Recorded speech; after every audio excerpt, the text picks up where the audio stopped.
আসসালামু আলাইকুম। আজ আমরা জানব জাহান্নামের ভয়ঙ্কর কিছু নাম ও তাদের অর্থ। আল জাহান্নাম জাহান্নামের সাধারণ নাম, এর অর্থ গভীর গহ্বর। আল লাজা প্রজ্বলিত অগ্নি, এটি অহংকারীদের জন্য।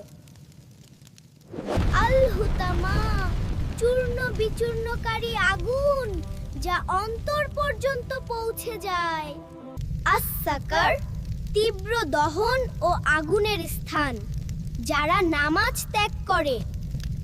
আল জাহিম জ্বলন্ত তীব্র আগুন, যারা দুনিয়াকে বেশি ভালোবাসে। আস-সাইর প্রজ্বলিত অগ্নি, অবাধ্যদের জন্য। আল হাবিয়াহ অতল গহ্বর, যাদের পাল্লা হালকা হবে। আন্নার সাধারণ আগুন।